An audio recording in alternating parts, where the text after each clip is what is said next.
Let her go. The 4 words cut through the screaming like a blade through silk. Madison Blake felt Travis's fingers tighten around her throat, cutting off her air, her vision blurring at the edges.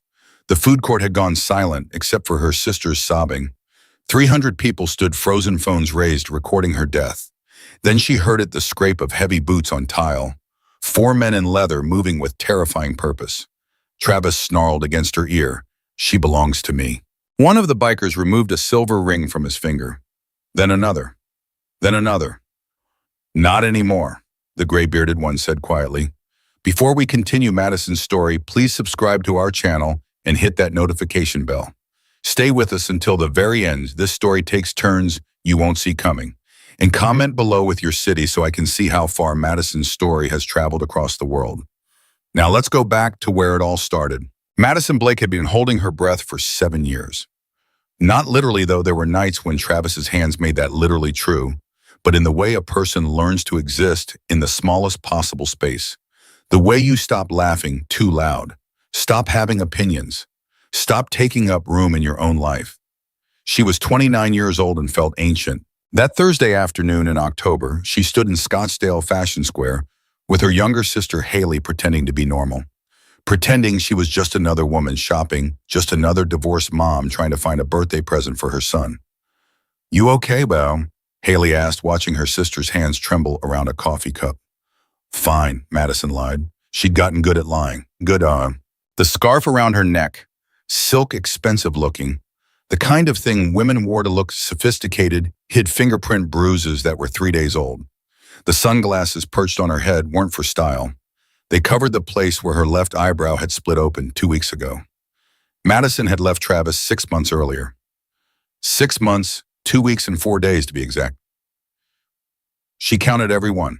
The divorce had been finalized for 37 days. But Travis didn't believe in divorce. "I'm just tired," Madison said, forcing a smile. "Noah kept me up last night. Bad dreams." Haley didn't look convinced, but she didn't push. She'd learned not to push. They wandered through the mall, 2 sisters who used to tell each other everything and now communicated in careful half-truths.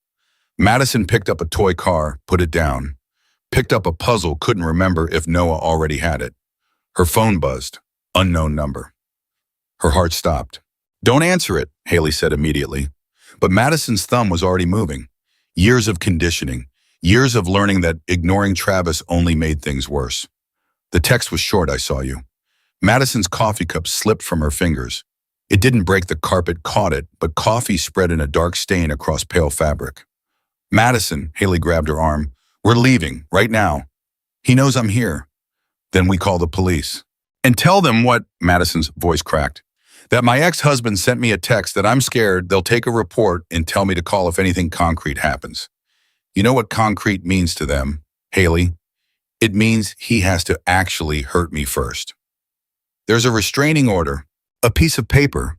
Madison's voice rose, drawing looks from nearby shoppers.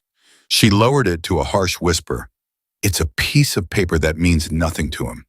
He violated it twice last month. Both times the police gave him a warning. A warning, Haley. Like he's a dog that peed on the carpet." Haley's face went hard. "Then we leave Arizona tonight. I'll help you pack. We'll drive to California. You can stay with. I can't keep running." "Yes, you can. You run it until he gets tired of chasing. Men like Travis don't get tired." Madison straightened her shoulders, forced her breathing to steady. "I have a life here. Noah has school friends. I have a dad. I can't let him take all of that from me too." But her hands wouldn't stop shaking. They kept shopping. What else could they do? Madison moved through the stores like a ghost, picking up items without seeing them, nodding at Haley's suggestions without hearing them. The mall was crowded Thursday afternoon, the calm before the weekend rush. Families, teenagers, elderly couples walking for exercise. The food court smelled like pretzels and Chinese food, and someone had spilled something sweet near the smoothie bar. Normal. Everything was aggressively, painfully normal. "I need to sit," Madison said. "Just for a minute." They found chairs near the food court railing, second floor overlooking the fountain below. Madison sat with her back to the shops facing the open air. Haley went to get water. That's when Madison saw them. 4 men at a table 20 feet away, leather vests, silver rings, The kind of men polite people pretended not to notice. Hell's Angels. She recognized the patches. The biggest one, a wall of muscle with a shaved head, was laughing at something one of the others said. The one with the gray beard and tired eyes sat quietly, not eating, just watching the crowd with the alertness of someone who'd learned to see trouble before it arrived. Madison looked away quickly, her mother's voice in her head. Don't stare at men like that. Don't draw attention. But the gray-bearded one, his gaze had already found her and held. Not in a threatening way. Not in the way Travis looked at her like she was property. Just seeing. Actually seeing. Madison's throat closed up. She stood abruptly. I can't do this. I can't breathe in here. I need... That's when she heard it. Her name. Not spoken. Roared. Madison. The food court shifted. People turned. Madison turned. And there he was. Travis Cole, 6'2" and 200 pounds of rage wrapped in fading good looks in a construction company polo shirt. His face was red, jaw-clenched, hands balled into fists. He'd always been handsome. That was part of the trap. When they'd met 8 years ago, she'd thought he looked like a movie star. Strong jaw, bright smile, the kind of man who opened doors and paid for dinner and made you feel safe. Right up until the first time he didn't. Travis, her voice came out strangled. You can't be here. The restraining order? Restraining order. He laughed, moving closer. People were backing away, forming a circle. You think a piece of paper stops me from talking to my wife? Ex-wife. Wrong thing to say. His hand shot out and grabbed her wrist, yanking her close. Don't you ever! Let go of me! Madison tried to pull free, but his grip was iron. Haley. Her sister appeared from the water fountain line, saw what was happening, and started running. Get away from her! But Travis didn't even look at Haley. His eyes were locked on Madison, and in them, she saw everything she'd spent 6 months running from. The rage, the obsession, the absolute certainty that she belonged to him. You embarrassed me, he hissed. Walking out like that, filing papers, making me look like the bad guy. Do you know what people say about me now? Do you know what your lies cost me? They're not lies. His other hand came up and wrapped around her throat. The food court erupted in screams. Madison clawed at his fingers, but they were immovable. Her vision sparked. Someone was shouting for security. Haley was screaming. Travis's face filled her entire world, his voice a roar in her ears. You're mine. You'll always be mine. If I can't have you... Then suddenly his eyes shifted, looked past her, went wide. Let her go. The voice came from behind Madison. Deep, calm, absolutely certain.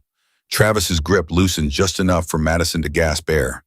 She tried to turn, but Travis held her in place, his face now showing something she'd never seen before. Fear. This is private, Travis said, but his voice had lost its edge. Between me and my wife. Ex-wife, the deep voice corrected. And no, it's not private anymore. Madison managed to twist enough to see him. The gray-bearded biker stood 10 feet away. Up close, he was bigger than she'd thought, not tall, but solid built, like someone who'd spent decades doing hard work. His face was weathered, scarred. His eyes were the coldest thing a Madison had ever seen. But he wasn't looking at her. He was looking at Travis like a butcher eyeing meat. Walk away, the biker said quietly. Right now, while you still can. Travis's hand tightened on Madison's throat again. You don't know who you're messing with, old man. Yeah, the biker tilted his head slightly. I do. That's when Madison noticed the other three. They'd moved without her seeing. One stood behind Travis, blocking his exit. Another had positioned himself between Travis and the crowd, protecting civilians, she realized with shock. The third, the huge bald one, stood perfectly still near the railing, watching everything with the alertness of a trained fighter. They'd surrounded him. No rush, no threats. Just 4 men cutting off every escape route with terrifying efficiency. Last chance, the gray-bearded one said. Let her go. Travis's breathing changed, got faster. Panicked. Madison knew that breathing. It's what he did right before he lost control completely. She belongs to me, Travis screamed, and suddenly there was something in his other hand, something that caught the light. A knife. The food court went from chaos to dead silence in 1 second. Travis yanked Madison against his chest, knife to her throat. She felt the blade cold and sharp pressing into her skin. One move. That's all it would take. One move and she'd be dead. Back off, Travis was shouting now, spinning, trying to watch all four bikers at once. Back off, or I swear to God.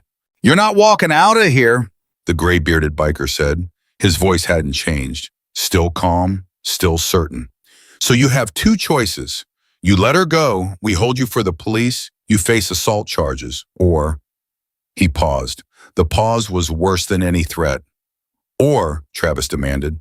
The biker reached up slowly and removed a silver ring from his right hand, set it on a nearby table with a soft clink.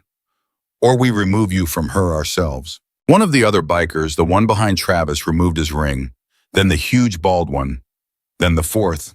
4 silver rings on a table. Travis laughed high and hysterical.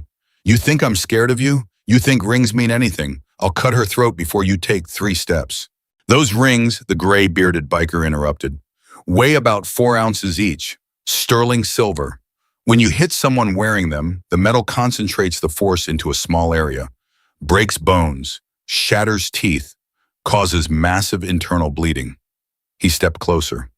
We took them off because if we hit you wearing them, you'll die, and we want you alive. Madison felt Travis's entire body go rigid. Alive to face trial, another biker added, the one with the shaved head voice like grinding gears. Alive to hear her testifying. Live, the gray-bearded one finished, to lose everything, the way you tried to make her lose everything. Time stopped. Madison could hear her own heartbeat, could feel Travis's pulse hammering against her back.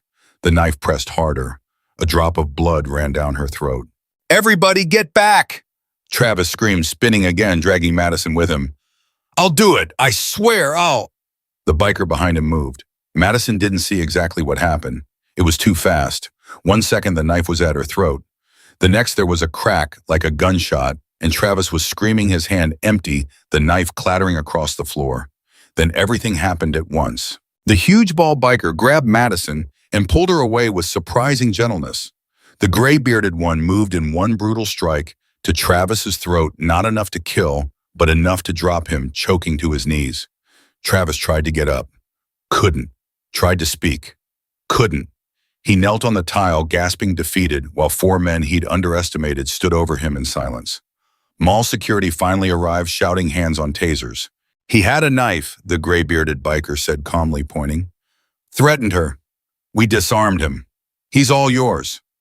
The security guards looked at Travis, at Madison, at the 4 bikers. One of them spoke into his radio. We need police. Now. Multiple witnesses assault with a weapon.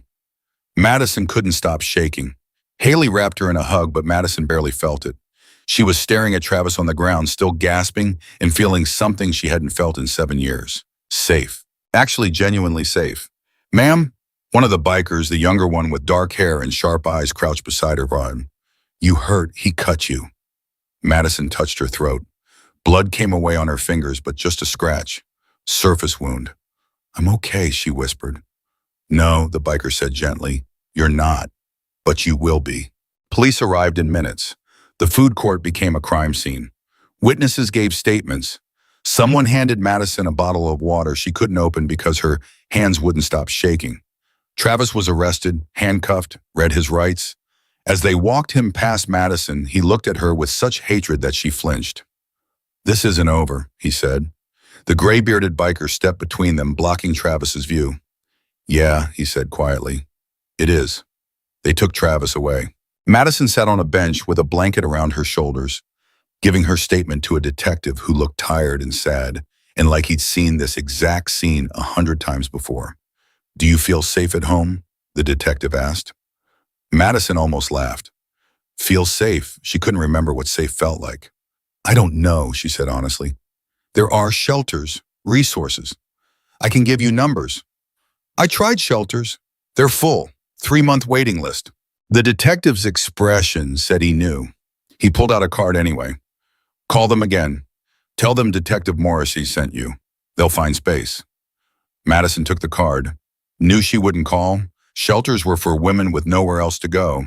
She had a home, a son. She couldn't let Travis destroy those too. Haley drove her home in silence. Madison stared out the window, watching Phoenix scroll past. Strip malls, fast food restaurants. the ordinary landscape of her life.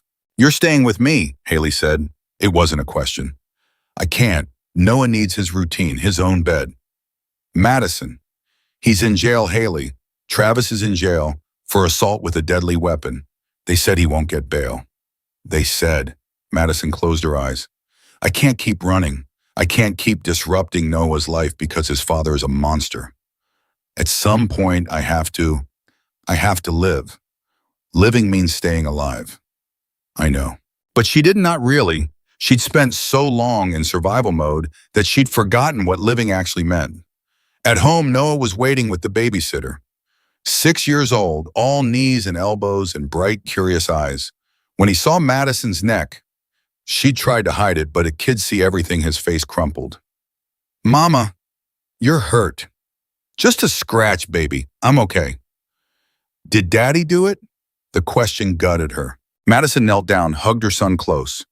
"Daddy made some bad choices, but he can't hurt us anymore. I promise." Noah pulled back, studied her face with those two old eyes. "You said that before." He had her there. The babysitter left. Haley made dinner that nobody ate. Noah went to bed early, curled against Madison's side, needing the contact. After he fell asleep, Madison lay in the dark and tried to process what had happened. 4 strangers had saved her life. Not security, not police, not the hundreds of bystanders with phones. 4 bikers who owed her nothing and risked everything. She thought about the rings, the way they'd removed them with such ceremony. The gray-bearded one's voice, "We want you alive." They'd known exactly what they were doing. Known the line between defense and murder and stayed on the right side of it. For her. Her phone buzzed. Madison almost didn't look, but curiosity won. Unknown number. But this time the text was different. "You're stronger than you know. Keep fighting." Grim Madison stared at the message for a long time. She didn't know anyone named Grim, had no idea how he got her number, but somehow she knew with absolute certainty it was the gray-bearded biker. She typed back, "How did you know?" The response came quickly. Recognized the look. My mother had the same one. 3 dots appeared. Disappeared. Appeared again. She didn't make it out. "I'm glad you will." Madison's vision blurred. She wiped her eyes, typed, "Thank you for everything. Don't thank me. Just live. Live loud. Live free.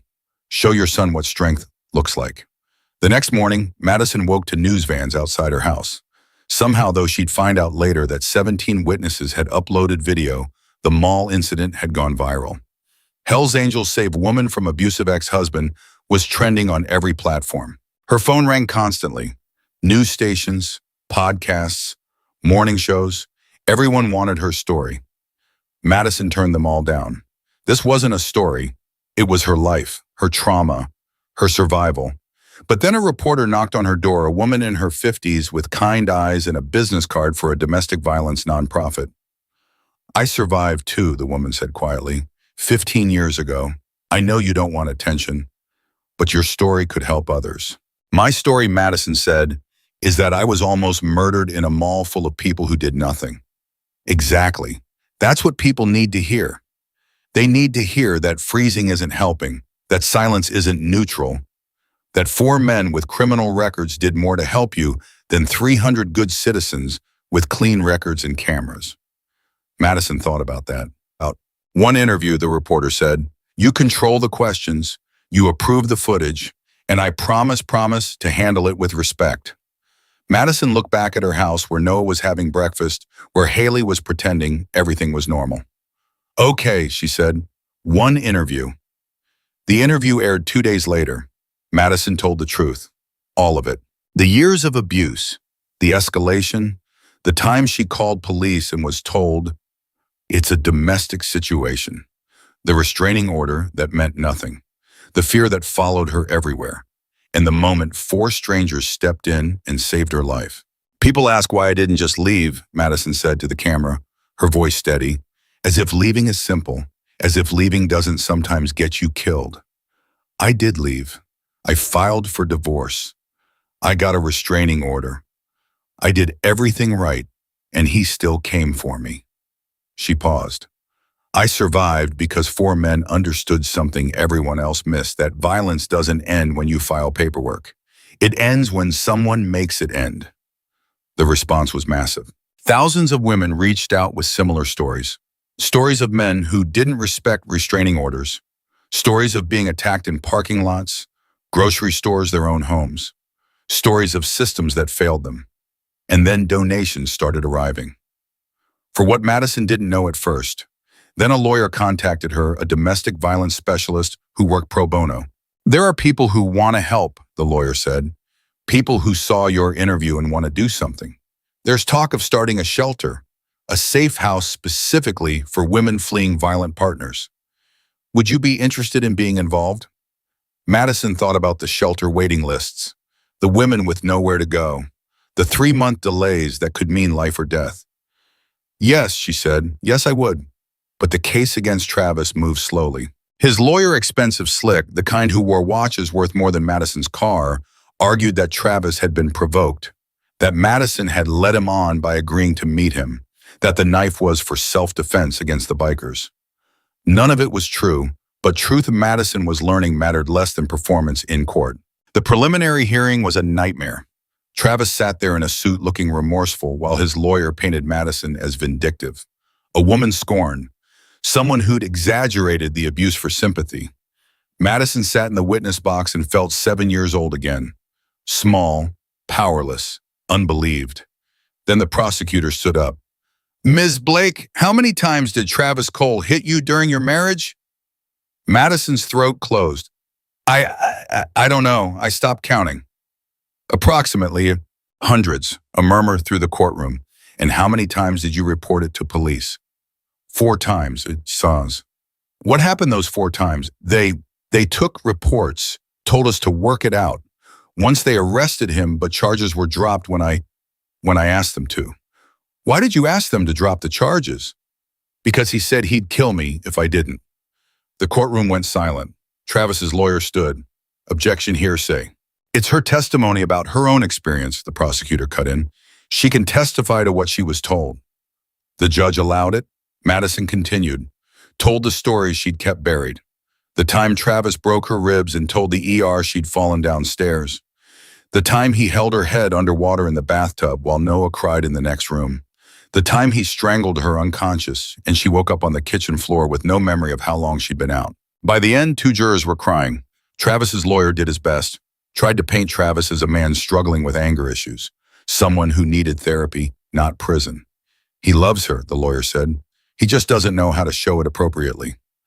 Madison wanted to scream, but then the prosecutor showed the mall footage, all 17 videos from different angles, showed Travis's face, the rage, the hatred, showed his hand around Madison's throat, showed the knife.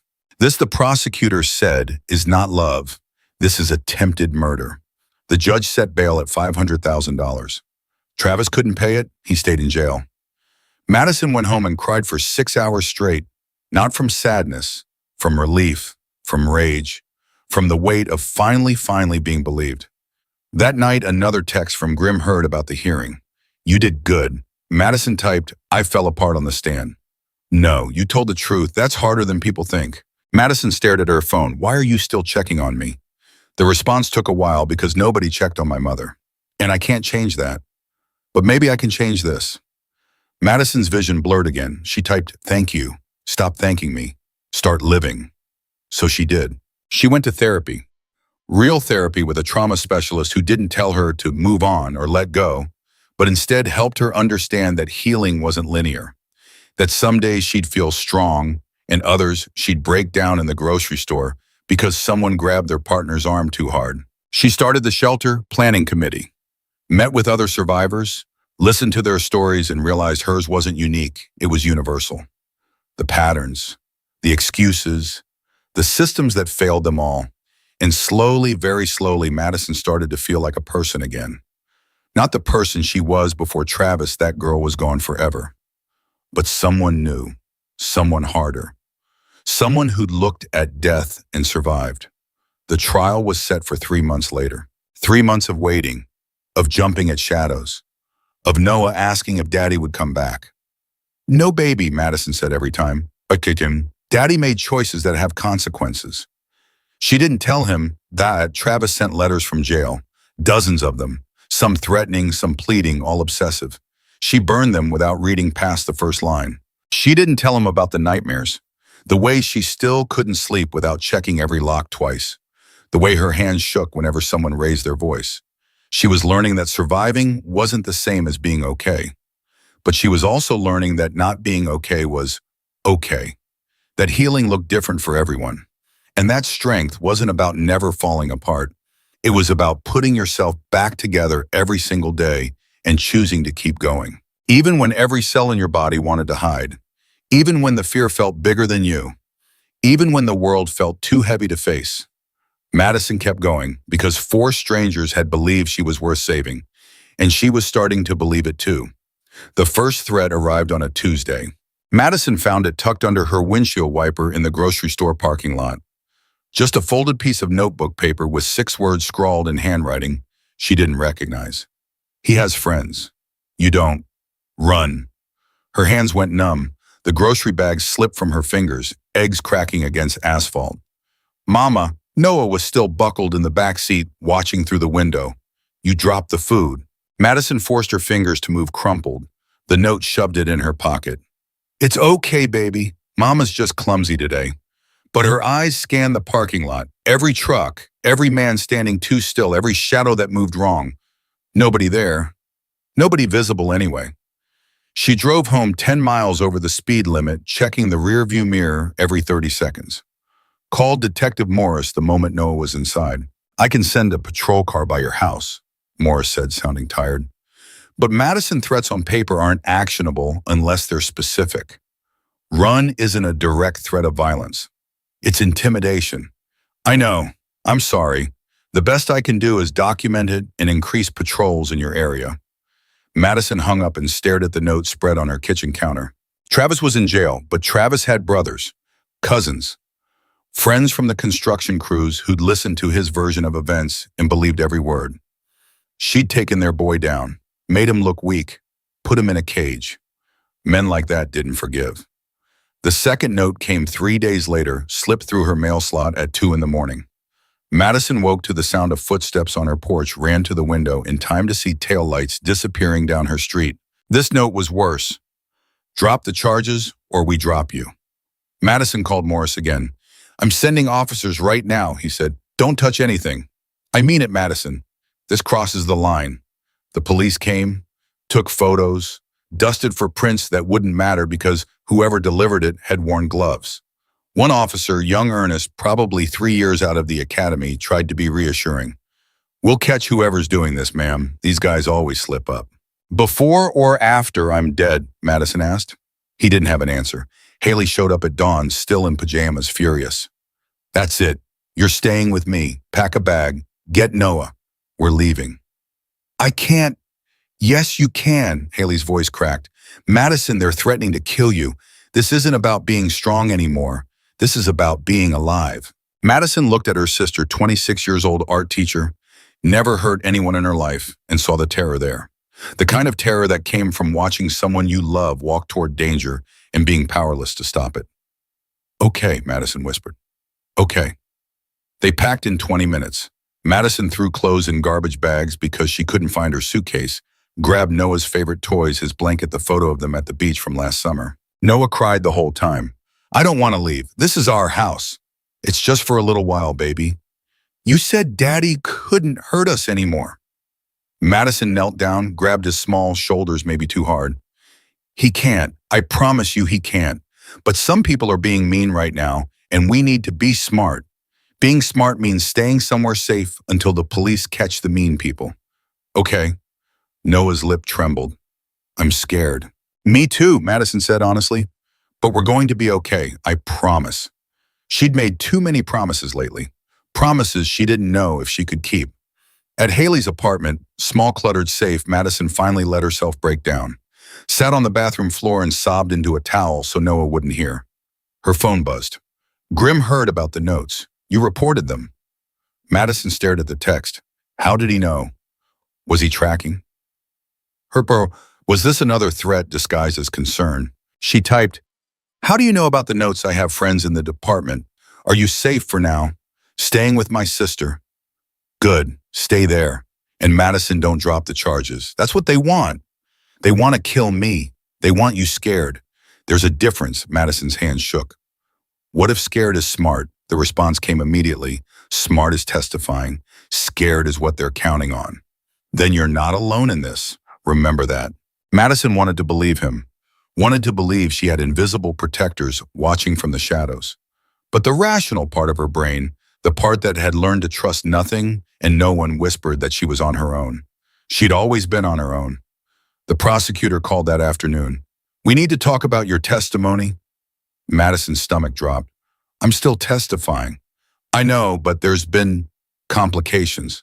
The prosecutor's name was Sandra Reeves, 43 years old, with the exhausted determination of someone who had spent 2 decades fighting battles she couldn't win. She arrived at Haley's apartment an hour later with a briefcase and a laptop, and bad news written all over her face. Travis's defense team is bringing in a psychologist, Sandra said without preamble. Dr. Raymond Keller, very expensive, very good at making abusers look sympathetic. Sympathetic. Madison's voice went flat. He tried to kill me in front of 300 people. I know, but Keller specializes in something called reactive abuse. The theory that victims of emotional abuse sometimes become abusers themselves in response to prolonged psychological trauma. Madison stared. You're saying they'll argue Travis was the victim. They'll argue you drove him to it, that your leaving triggered an emotional breakdown, that his actions, while wrong, were the result of you systematically destroying his mental health over 7 years. The room tilted. Haley grabbed Madison's hand. That's insane. That's literally insane. It's effective, Sandra said grimly. I've seen it work. Juries eat it up, especially if the defendant is remorseful enough. And Travis's lawyer knows exactly what he's doing. Madison felt something cold settle in her chest. And so what do? You tell the truth. Every incident, every injury, every police report. We build a timeline that shows escalation, not reaction. We prove he was violent from the beginning, not just at the end. And if the jury believes him instead, Sandra's silence was answer enough. That night, Madison couldn't sleep. She lay in Haley's guest room, really just a converted office with a futon, and stared at the ceiling, while Noah snored softly beside her. 7 years of abuse, 7 years of hiding bruises and making excuses and learning to exist in the spaces between his rages. And now a lawyer would stand in front of 12 strangers and argue she deserved it. Her phone lit up. Another text from Grim. You still awake? Can't sleep. Me neither. Want to talk? Madison hesitated. Then, why are you doing this? You don't know me. I know enough. You know what you saw for 5 minutes in a mall. I know you're fighting when most people would have given up. I know you're protecting your kid. I know you're scared, but you're doing it anyway. That's all I need to know.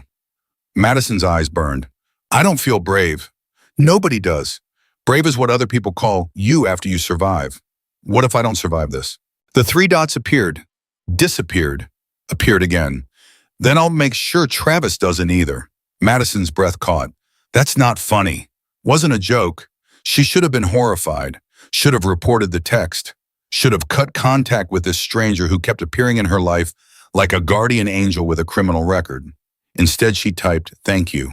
Stop thanking me. Start preparing. This trial is going to be hell. You need to be ready. How do I get ready for people calling me a liar? By knowing you're not one.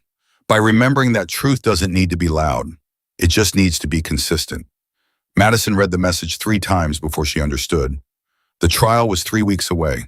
3 weeks to prepare. 3 weeks to build her case.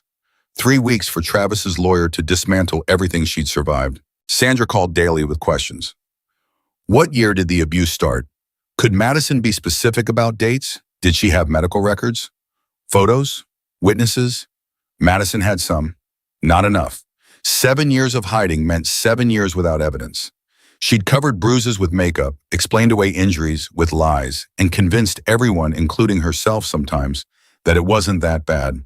I need you to make a list, Sandra said during one of their prep sessions. Every incident you remember. Date if possible, but even just month and year helps. Description of what happened. Any witnesses, any evidence. Madison started writing. The list grew to 4 pages, then 7, then 12, then seeing it all laid out like that, seeing the pattern, the escalation, the pure volume of violence. Madison felt something crack open inside her chest. She'd survived this. All of it. Every hit, every threat, every night wondering if she'd wake up. She'd survived. "This is good," Sandra said when Madison handed over the list. "This is really good. The jury needs to see this pattern." "Will they believe it?" Sandra's pause was too long. "Some will. That's all we need. Some will." But Madison knew the truth. The jury wouldn't be 12 neutral parties weighing evidence.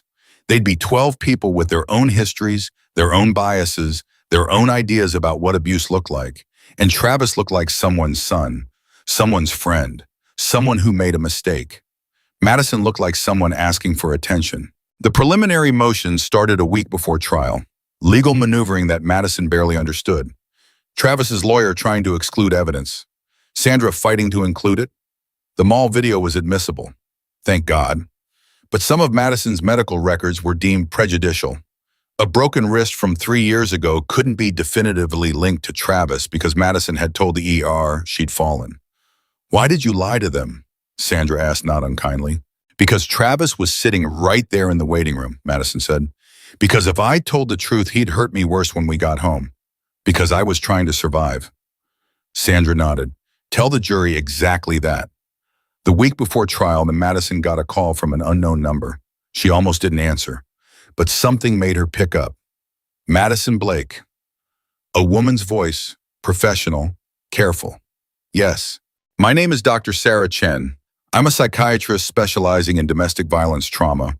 I've been following your case and I'd like to offer my services as an expert witness for the prosecution." Madison's heart jumped. We can't afford pro bono. I don't want payment. I want to help."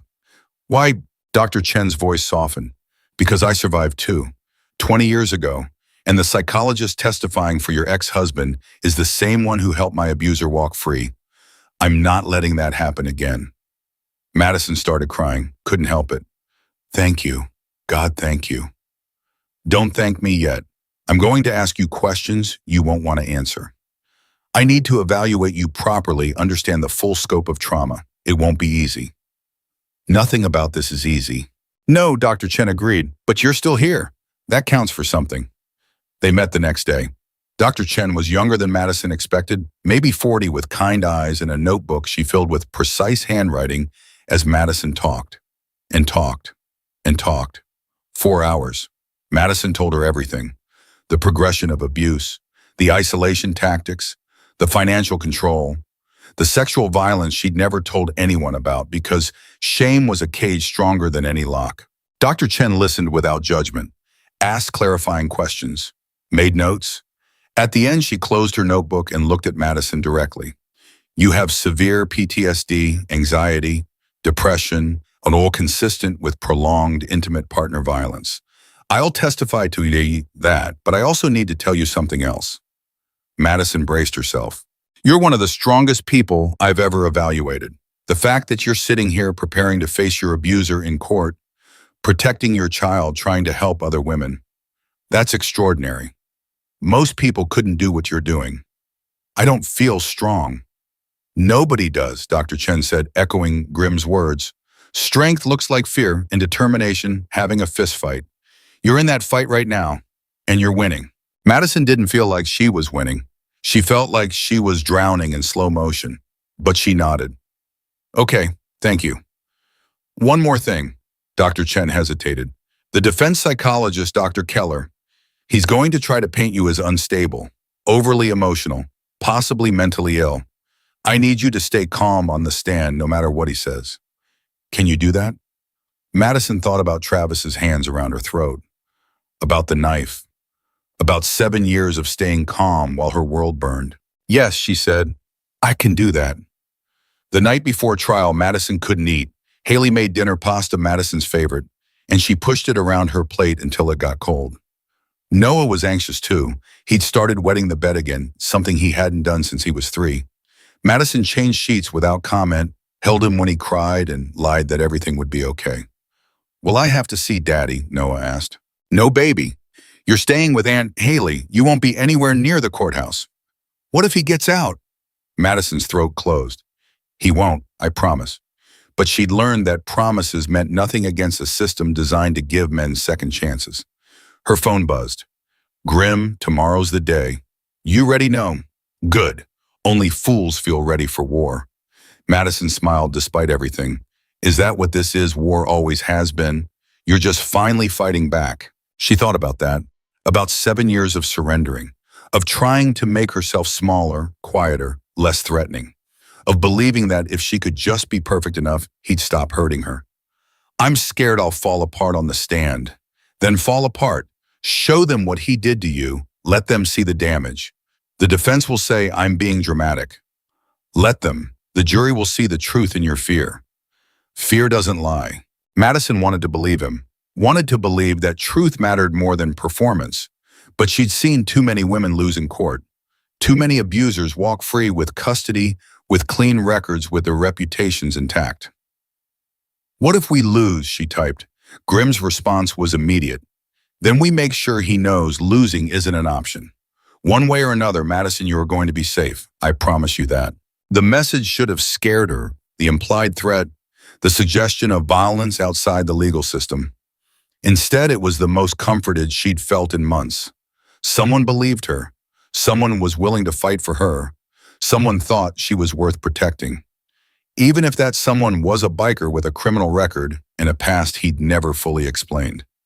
Madison set her phone down and looked at herself in Haley's bathroom mirror. 29 years old, bruises fading but still visible, eyes shadowed with exhaustion. Hair she'd stopped coloring because Travis always complained when she changed it. This was the face that would testify tomorrow. This was the face 12 strangers would judge. This was the face that had to convince them she was telling the truth. Madison took a deep breath, then another, then another. You can do this, she whispered to her reflection. You survived him. You can survive this. Her reflection didn't look convinced, but she got ready for bed anyway. Laid out her clothes for tomorrow, conservative dress, low heels, minimal makeup. Sandra's instructions looked like a victim, but not too much like a victim. Sympathetic but credible. Hurt but not hysterical. The tightrope women always walked. Madison climbed into bed next to Noah and stared at the ceiling for hours. Somewhere across town, Travis was doing the same. Probably. Or maybe he was sleeping soundly, confident his lawyer would save him. Confident the system would protect him the way it always had. Men like Travis always slept well. It was their victims who lay awake counting scars. At 3 a.m, Madison gave up on sleep. She went to the kitchen, made coffee, sat in the dark with her list of incidents spread across the table. 12 pages. 12 years if you counted the dating period. 47 documented incidents. God knew how many undocumented ones. Injuries ranging from bruises to broken bones, 3 ER visits, 4 police reports, 1 hospitalization. And Travis would stand up tomorrow and say she'd driven him to it. Madison's hands shook. She gripped her coffee mug harder, felt the heat seep into her palms. Pain, real, grounding. She'd survived Travis. She'd survived this. She had to. Because if she didn't, if she fell apart on the stand, if the jury did not believe her, if Travis walked free, what message did that send to Noah? That violence wins, that fighting back is pointless, that some men are allowed to hurt women without consequence. No. Madison set her mug down with a sharp click that echoed in the silent kitchen. No, she'd survived too much to lose now. She'd come too far, fought too hard. Tomorrow she'd walk into that courtroom and tell her truth. And whatever happened after whatever verdict came down, whatever consequences followed, at least she'd know she fought. At least she'd know she didn't stay silent. At least she'd know that for once in her life, she chose herself over his comfort. Madison finished her coffee and watched the sun rise through Haley's kitchen window. Dawn came slowly, pink and gold bleeding across gray. A new day, the day everything changed. Madison took a shower, did her makeup, put on the conservative dress that made her look smaller than she was. Looked at herself one more time in the mirror. You can do this, she whispered. And somewhere across town in a holding cell, waiting for transport to the courthouse, Travis Cole put on his suit and told himself the same thing. The courthouse steps felt like climbing toward execution. Madison's legs moved, but she couldn't feel them. Haley gripped her elbow, steering her through a crowd of reporters, shouting questions she couldn't hear over the roaring in her ears. Madison, how do you feel about facing your ex-husband? Are you afraid he'll be acquitted? Did the Hells Angels contact you after the incident? Sandra appeared like a shield, pushing cameras back. No comment. My client will speak in court. Inside, the fluorescent lights were too bright. Everything smelled like floor cleaner and old coffee. Madison's heels clicked against linoleum, each step echoing like gunshots. Then she saw him. Travis sat at the defense table in a navy suit that probably cost more than her rent. His hair was freshly cut, clean-shaven. He looked like someone's youth pastor, not someone who tried to slit her throat in a mall. Their eyes met. He smiled. Not a big smile, just a small upturn of his lips that said, "I'm going to win this." Madison's knees buckled. Haley caught her. "Don't look at him. Eyes on me. Just me." But Madison couldn't look away. 7 years she'd spent trying to avoid that look, the one that said she belonged to him, that everything she was existed only in relation to him. "Ms. Blake," Sandra touched her shoulder, "we need to go over a few last things before we start." They huddled in a conference room. Sandra's assistant spread papers across the table, evidence, photos, medical records. Madison stared at a picture of herself from 3 years ago, left eye swollen shut, and barely recognized the woman staring back. "They're going to come at you hard," Sandra said, "especially Dr. Keller. He'll try to make you angry, make you cry, make you look unstable. Whatever he does, stay calm. Answer the question and nothing more. Don't elaborate, don't defend, just answer. What if I can't? Then we take a break. Judge Morrison is sympathetic to DV cases. She'll give us time if you need it." Madison nodded but didn't believe it. Judges had been sympathetic before, right up until they weren't. The bailiff knocked. 5 minutes, Sandra squeezed Madison's hand. "Remember, you're not on trial here. He is. You're the witness, not the defendant." But Madison knew better. In cases like this, the victim was always on trial. The courtroom was smaller than she'd expected. 20 rows of benches, half full of strangers who'd come to watch her trauma like it was entertainment. Madison spotted Detective Morris in the back. A few women she recognized from the DV support group Sandra had recommended. And in the third row, wearing street clothes instead of leather, sat Grimm. Their eyes met. He nodded once, a promise without words. "I'm here." Madison's breathing steadied. Fractionally, barely, but enough. "All rise." The Honorable Judge Patricia Morrison presiding. Everyone stood. The judge entered, 60-something, steel gray hair expression that gave nothing away. She settled into her chair and looked at the courtroom like she'd seen this exact case 1,000 times before, because she probably had. "Be seated. We're here for the case of Arizona versus Travis Michael Cole. Are both parties ready to proceed?" Sandra stood. "The prosecution is ready, Your Honor." Travis's lawyer, Richard Brennan, 55 expensive watch, smiled like a shark, stood. "Defense is ready, Your Honor." "Then let's begin. Ms. Reeves, your opening statement." Sandra approached the jury. 12 faces, 7 women, 5 men, just ranging from mid-20s to 70s. Madison tried to read them and couldn't. "Members of the jury," Sandra began. "Over the next few days, you're going to hear a story about a woman named Madison Blake, who spent 7 years married to a man who beat her regularly, controlled every aspect of her life, and ultimately tried to murder her in a crowded shopping mall when she finally found the courage to leave." She paused. "The defense is going to tell you a different story. They're going to say Madison was difficult, that she provoked him, that Travis Cole was driven to violence by years of emotional abuse from his wife. They're going to try to make you believe that the real victim in this case is the man who wrapped his hands around her throat and pulled a knife." Sandra's voice hardened. "Don't let them. The evidence will show that Travis Cole is a violent man with a history of escalating abuse. The evidence will show that Madison Blake lived in constant fear. And the evidence will show that on October 15th, in front of hundreds of witnesses, Travis Cole attempted to end Madison's life because she dared to leave him." She returned to her seat. Brennan stood. He moved with the confidence of someone who'd never lost. "Ladies and gentlemen, my client isn't perfect. He'll be the first to tell you that. He has anger issues. He's said things he regrets. He's done things he wishes he could take back." He paused for effect. "But attempted murder number, what you're going to see is a man who was systematically emotionally destroyed by a woman who played the victim, while she was actually the aggressor. You'll hear testimony from a clinical psychologist about reactive abuse. What happens when someone who's been psychologically tortured for years finally snaps? Madison's hands clenched. Was my client's behavior at the mall appropriate? No. Was it criminal? Absolutely. But was it attempted murder? Or was it the desperate action of a broken man who'd reached his breaking point? Brennan looked at the jury like they were all on the same team. I ask you to keep an open mind, listen to all the evidence, and ask yourselves who was really the abuser in this relationship. He sat down. Madison wanted to scream, wanted to stand up and shout that everything he just said was a lie. But Sandra had warned her opening statements weren't evidence. They were just stories. The evidence came next. Ms. Reeves, call your first witness. The prosecution calls Detective James Morris. Morris took the stand, was sworn in, answered questions about the mall incident with professional detachment. Yes, he'd responded to the scene. Yes, Travis Cole had a weapon. Yes, Madison Blake had visible injuries consistent with strangulation. Brennan's cross-examination was brief. Detective Morris, in your investigation, did you interview Ms. Blake about her treatment of Mr. Cole during the marriage? That's not relevant to the assault.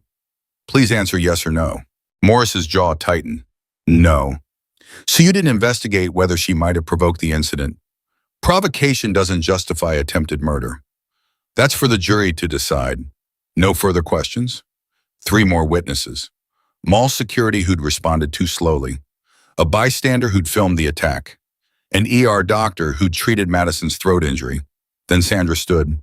The prosecution calls Madison Blake. Time stopped. Madison's legs barely held her as she walked to the witness stand.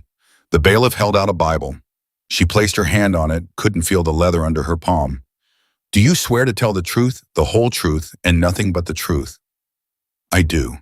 Her voice came out stronger than she expected. Sandra approached with a gentle smile. Ms. Blake, can you tell us how you met Travis Cole? Madison took a breath. At a bar 8 years ago, he was charming, funny. He made me feel special. When did the abuse start? 6 months after we started dating. He got angry because I was laughing with a male coworker at a company party. He grabbed my arm hard enough to bruise. Then he cried and apologized and said he was just scared of losing me. Did you believe him? Yes, I thought it was romantic, that he loved me that much. Brennan stood. Objection, speculation. It's her testimony about her own state of mind, Sandra countered. Overruled. Continue. Madison continued, told the story she'd told herself 1,000 times. The progression, the isolation. The first time he hit her, a slap that left her ear ringing. The apology, the promises to change. Did he change? Sandra asked. No, it got worse. Can you describe worse? Madison looked at the jury. 7 women, 5 men. Some were taking notes. Others just watched. One older woman had tears in her eyes. He broke my ribs when I was 6 months pregnant. Told the hospital I'd fallen downstairs. He held my head underwater in the bathtub until I passed out. He punched me in the stomach so hard I couldn't stand up for 2 days. Objection, Brennan said. Beyond the scope. Your Honor, this establishes pattern of behavior. I'll allow it. Continue, Ms. Blake. Madison continued. Each incident felt like ripping open an old wound. The jury's faces shifted from shock to horror to something that looked like pity. She didn't want pity. She wanted belief. Why didn't you leave sooner? Sandra asked. Because he said he'd kill me if I did. Because I had nowhere to go.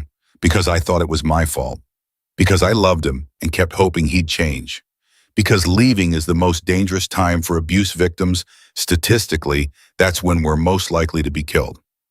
But you did eventually leave. Yes, 6 months ago. I filed for divorce and got a restraining order. And what happened on October 15th? Madison's throat closed. She took a sip of water, hands shaking. I was shopping with my sister. Travis appeared. He grabbed me, put his hands around my throat, pulled a knife. What did you think was going to happen? I thought I was going to die. The courtroom was silent. What stopped him? 4 men, bikers, Hell's Angels. They intervened. Sandra showed the mall footage, all 17 angles. The jury watched Travis's face contort with rage, watched his hand tighten around Madison's throat, watched the knife appear. One juror looked away. No further questions, Sandra said. Brennan stood. He smiled at Madison like they were old friends. Ms. Blake, you've painted quite a picture of my client as a monster. I've told the truth. Have you? Let's talk about truth. Isn't it true that you frequently belittled Travis in front of his friends and family? Madison blinked. No. Isn't it true that you controlled all the finances and gave him an allowance? He spent our rent money on poker. Yes or no, please? Yes, I managed the money after he gambled us into debt. Isn't it true that you threatened to keep his son from him if he didn't do what you wanted? That's not yes or no. Madison's pulse raced. I told him if he kept hurting me, I'd have to protect Noah. That's not a threat, that's being a mother here. So you admit you used his child as leverage, vom Vitum? Objection. Sandra was on her feet. Counsel is twisting the witness's testimony. Sustained, Mr. Brennan rephrase. But the damage was done. Madison could see it in some jurors' faces, doubt creeping in. Brennan continued for an hour, picking apart every statement, making her 7 years of survival sound like 7 years of manipulation. By the time he finished, Madison felt like she'd been torn apart and reassembled wrong. No further questions. Madison returned to her seat. Sandra leaned close. You did great. But Madison didn't feel great. She felt like she'd just lost. The prosecution rested.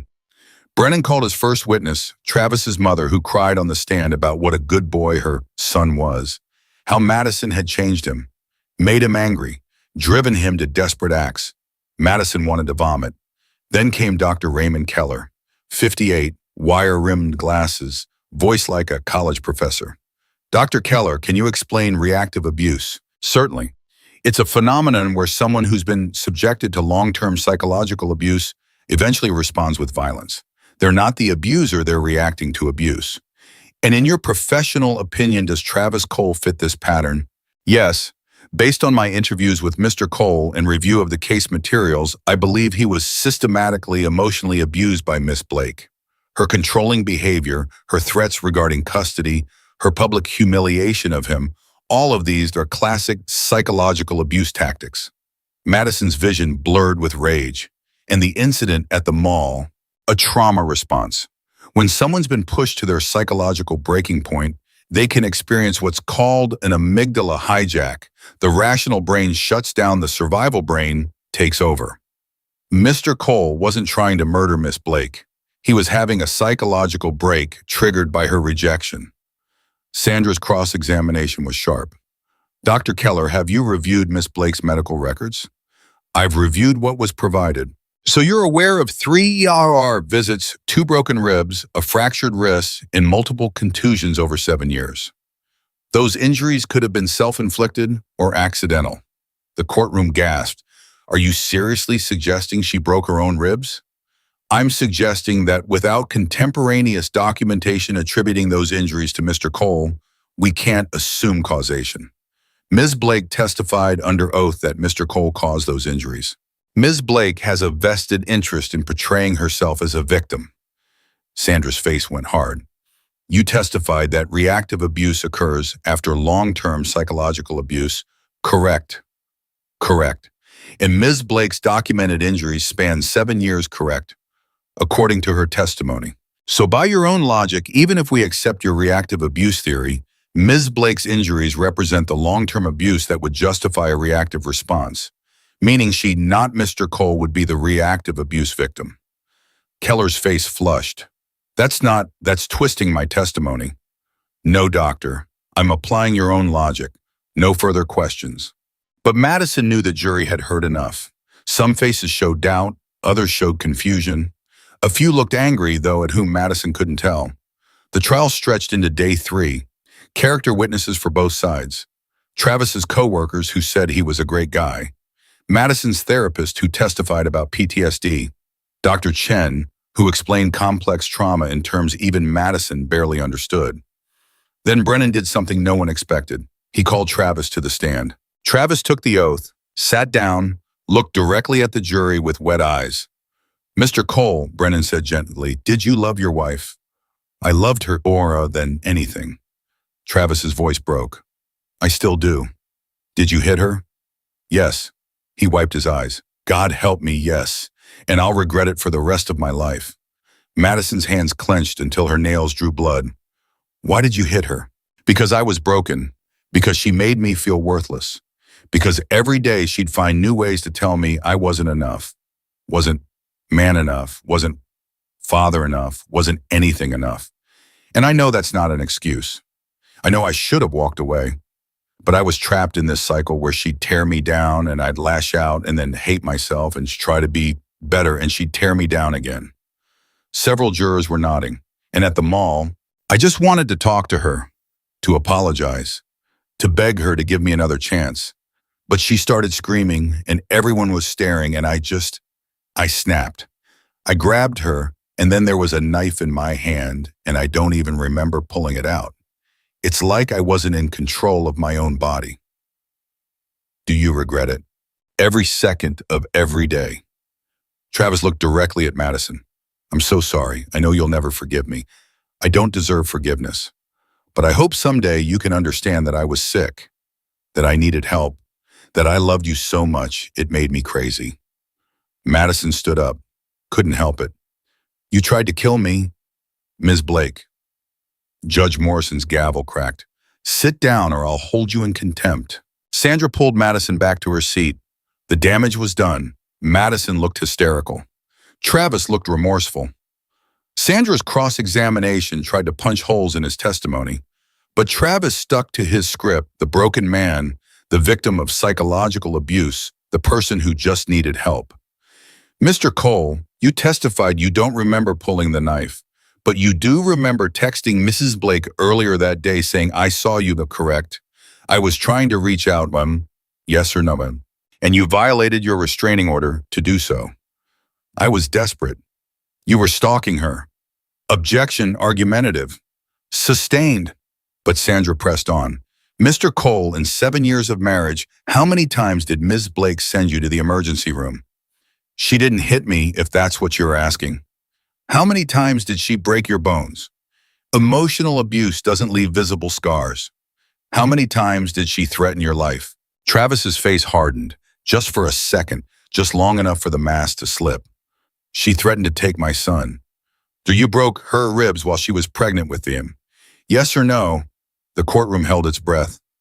Yes, Travis finally said. No further questions. The defense rested. Closing arguments came next. Brennan painted Travis as tragic, a man driven to the edge by a manipulative woman who played victim perfectly.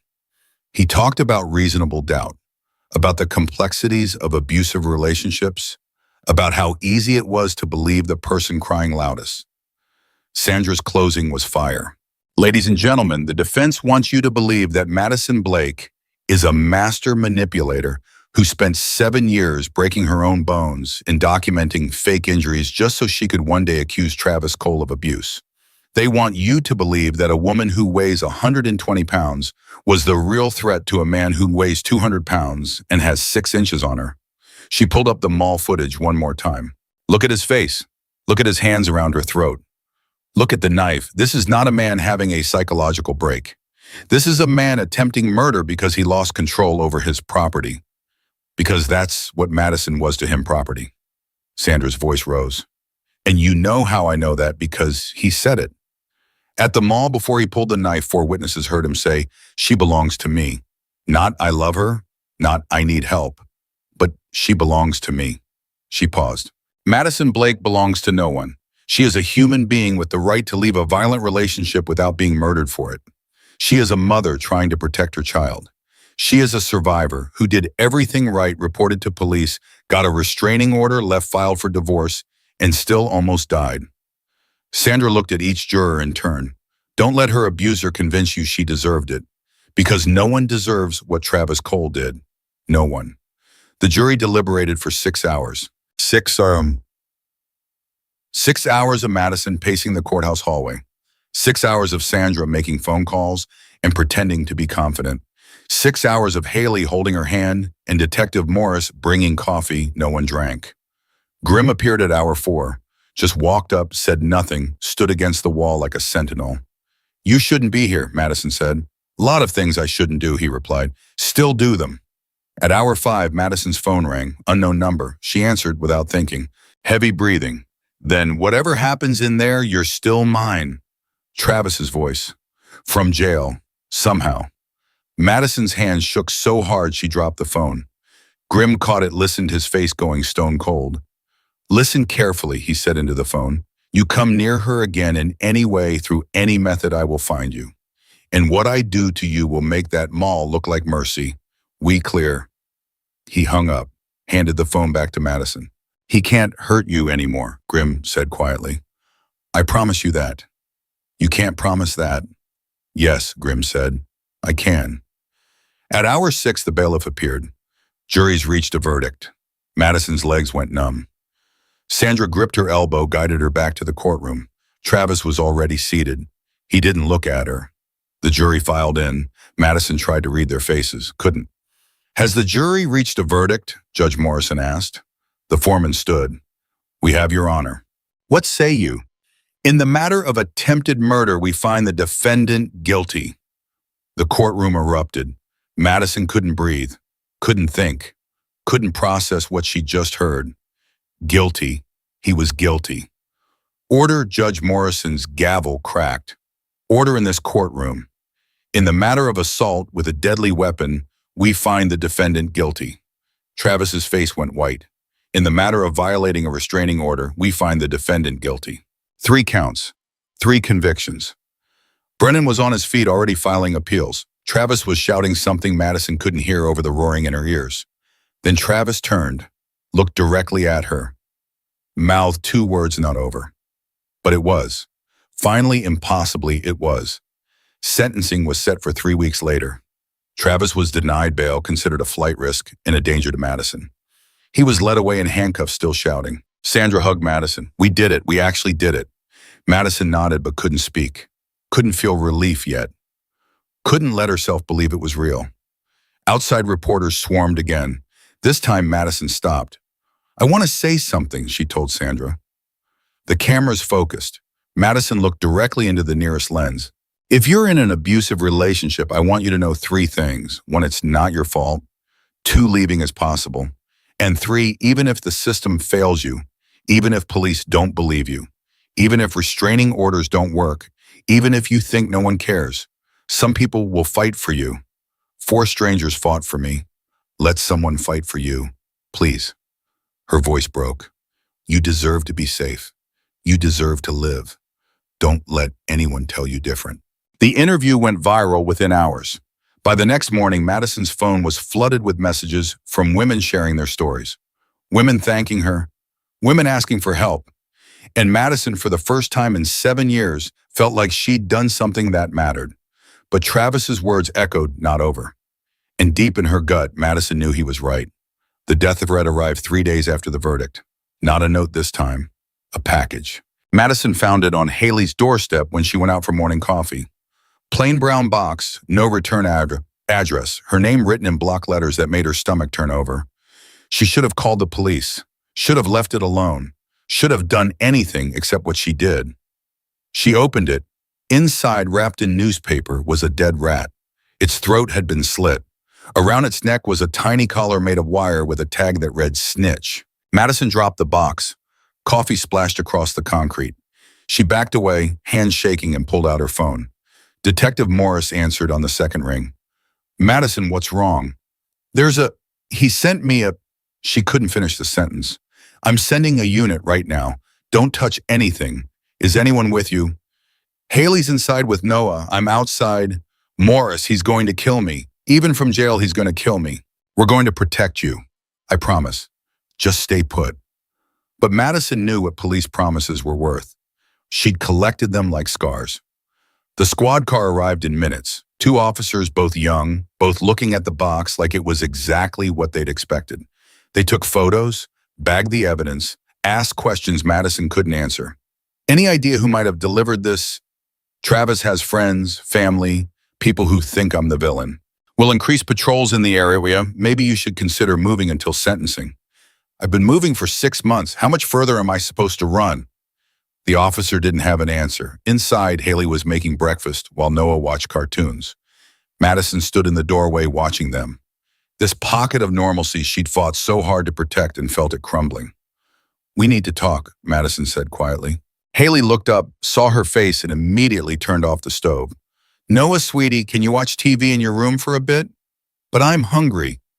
"I'll bring you cereal. Go on." Once he was gone, Madison told her. The box, the rat, the message. Haley's face went white. "That's it. We're leaving Arizona. Tonight. I don't care where we go, we just go. We can't keep running. Watch me." Haley's voice cracked. "Madison, I can't lose you. I can't. You're all the family I have left since Mom died. If something happens to you because you're too stubborn to run, it's not stubbornness, it's survival. If I run now, I'll run forever. Travis wins even from prison. Don't you see? He keeps me scared, keeps me moving, keeps me from ever having a life. I can't do it anymore." "So what? You just wait here for someone to kill you." Madison's phone buzzed. Grim heard about the package. "You okay?" She stared at the text. How did he always know? Was he watching her? Did he have people watching her? She typed, "How do you keep finding out about these things? I have eyes everywhere. Answer the question." "No, I'm not okay. Someone's trying to scare me into dropping the case. Not going to work though, is it?" Madison almost smiled despite everything. "No, it's not." "Good, because I'm done watching from the sidelines. Time to end this. What does that mean?" But Grim didn't respond. That night, Madison couldn't sleep. She lay in Haley's guest room with Noah curled against her side and stared at shadows on the ceiling that looked like threats. At 2 a.m., her phone lit up. Unknown number. She almost didn't answer. Then thought, what more can they take from me? "Hello, Madison Blake." A woman's voice, older, rough from years of smoking. "Who is this?" "Someone who knows what Travis's family is planning. And you need to hear this." Madison sat up, careful not to wake Noah. "I'm listening." "Travis's brother Ryan and his cousin Marcus. They're the ones sending the threats. Ryan delivered that package this morning." "How do you know?" "Because I'm Travis's mother." Madison's breath caught. The woman who'd cried on the stand, who'd called her a liar, who'd painted Travis as an angel. "Why are you telling me this?"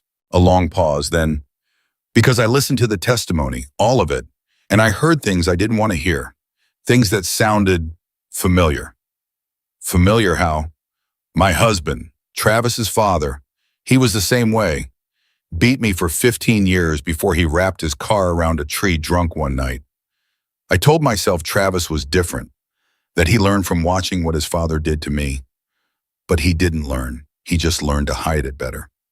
Madison's throat closed. "Why testify for him then?" "Because he's my son. Because mothers make excuses even when they know better. Because I was scared of what people would think if I admitted I raised a monster." Her voice broke. "But you were right about everything. And my other boys, Ryan and Marcus, they're just like their brother. Just like their father. And if I don't stop this cycle now, it goes on forever. What do you want me to do?" "Nothing. I want to do something. I have text messages. From Ryan to Marcus, planning more than just threats.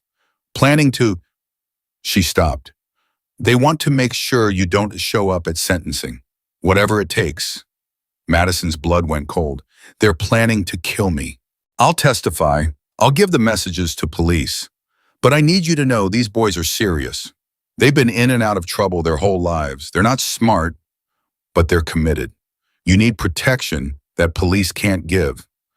"I don't understand. Why would you turn on your own sons?" Travis's mother laughed bitterly. "Because I have a daughter too. Travis's sister Emily. She's 19. And last week I caught Ryan looking at her the same way his father used to look at me. The same way Travis looked at you. And I realized if I don't stop this now, Emily is next. Then her daughters. Then their daughters. It has to end." "What's your name?" "Carol. Carol Cole. And I'm sorry for what my son did, for what I said in court, for all of it." Madison didn't know what to say, so she said, "Thank you." "Don't thank me yet. Just stay alive long enough for me to fix this." Carol hung up. Madison sat in the dark, phone in her hand, mind racing. Travis's family was planning to kill her, and his mother, the woman who'd defended him, was switching sides.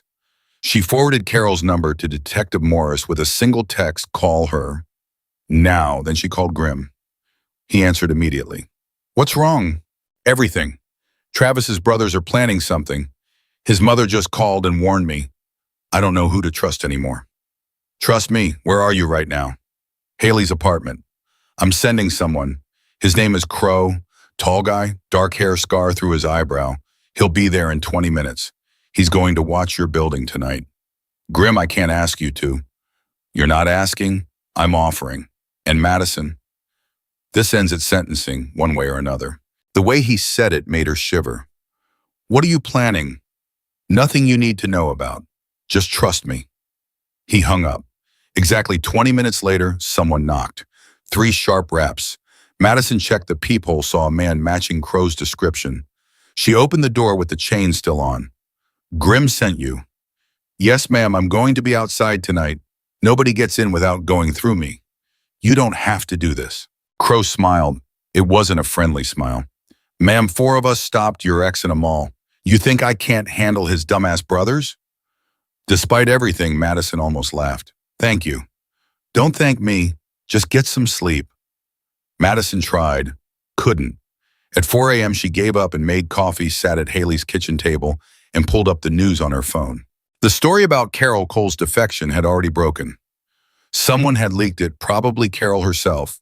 The headlines were brutal, abuser's mother turns against him.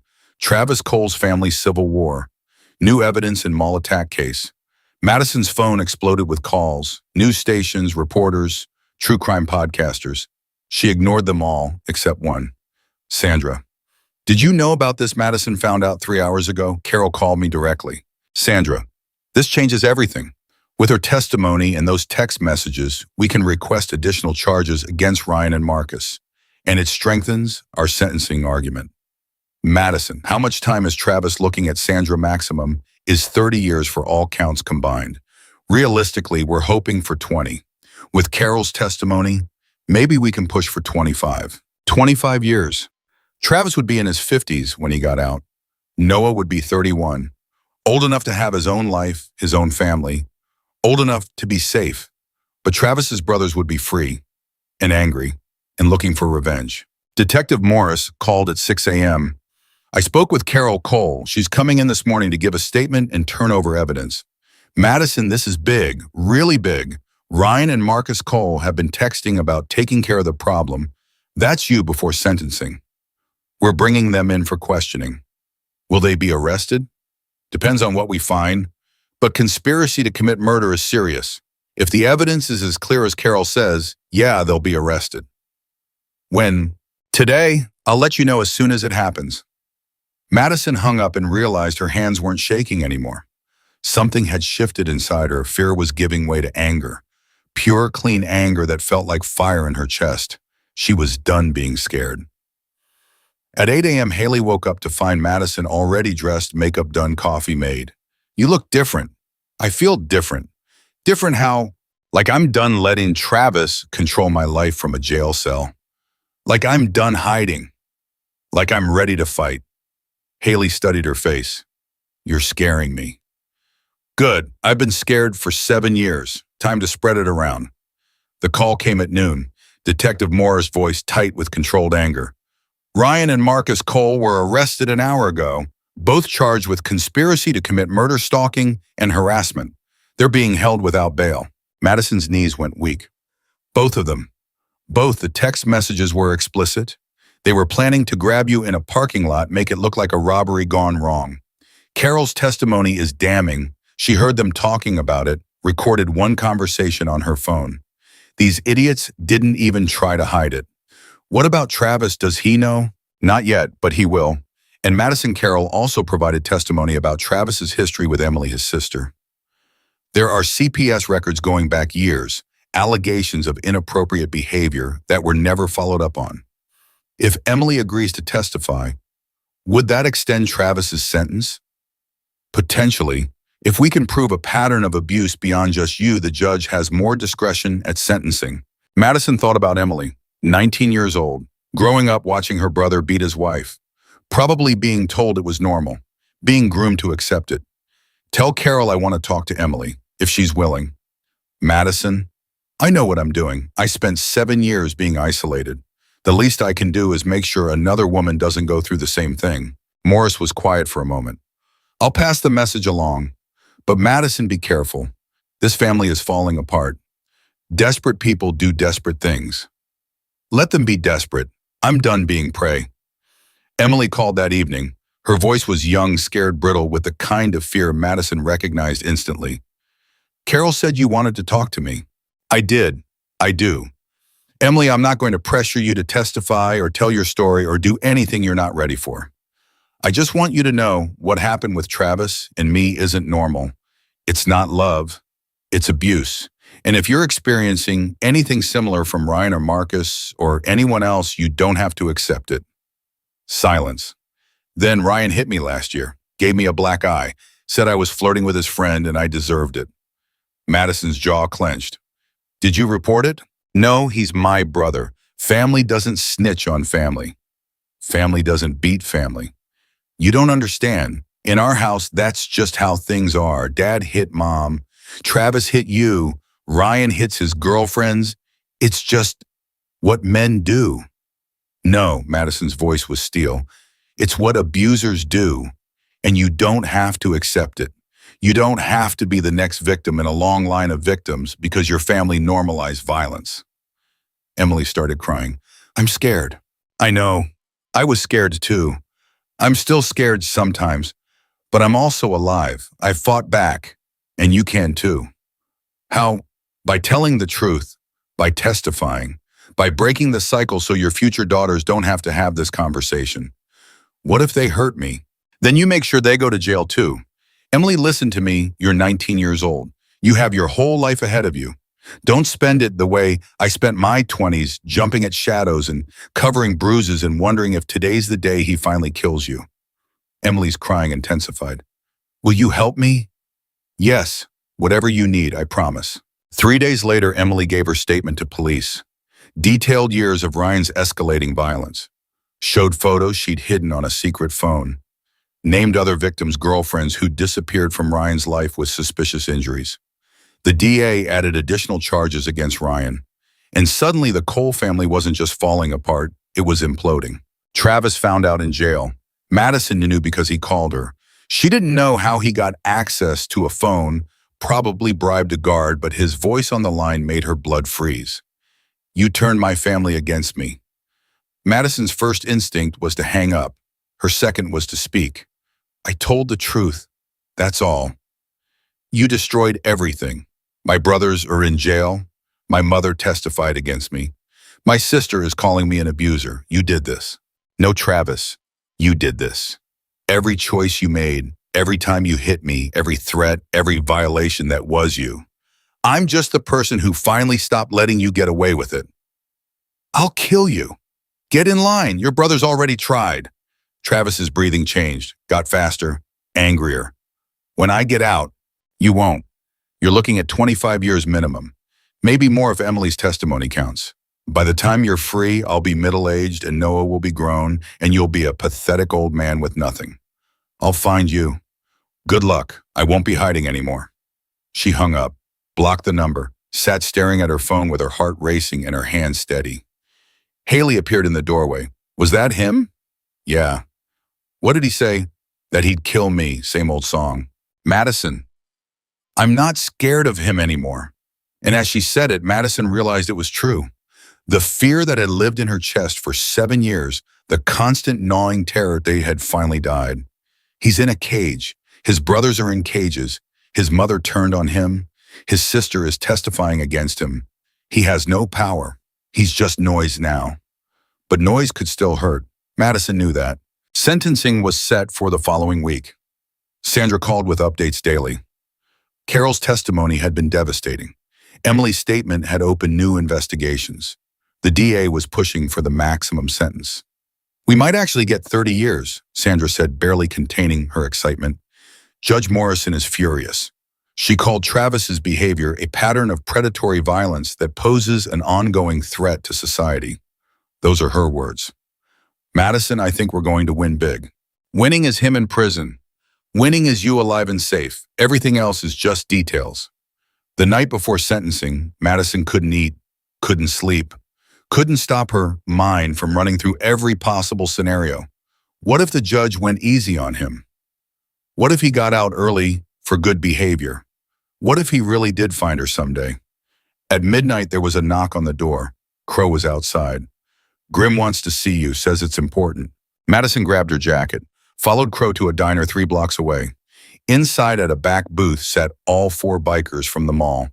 Grim, Crow, Diesel, Razor. Grim gestured to the empty seat. Sit! Madison sat. What's this about tomorrow? Grim said without preamble. When Travis gets sentenced, his family might try something. Ryan and Marcus are in jail. They have friends, cousins, associates who think they're being loyal by finishing what Travis started. Grim leaned forward. We're going to be there. Inside the courthouse and outside. If anyone makes a move, we'll handle it. I can't ask you to do that. You're not asking. We're telling you how it's going to be. Diesel spoke up. We protect our own. You became ours the second we stepped in at that mall. Madison's eyes burned. Why, you don't know me. You don't owe me anything. My mother was killed by her boyfriend when I was 12, Grim said quietly. I was at school, came home to police tape and social services. I spent the rest of my childhood bouncing through foster homes knowing that if just one person had stepped in earlier, she might still be alive. He paused. I can't save her, but I can save you and every other woman who needs saving. That's how I make it mean something. Crow nodded. My sister. Different story, same ending. She didn't make it out. Diesel, my daughter's mother, shot her in front of our kid, got 8 years out in 5. Razor, my aunt. My uncle beat at her for 20 years, put her in a coma. She woke up brain damage. He got probation. 4 stories, 4 reasons, 4 men who'd decided that enough was enough. Madison looked at each of them. Thank you for everything. Don't thank us yet, Grim said. Tomorrow might get messy. Just trust that we'll handle it. The next morning dawned cold.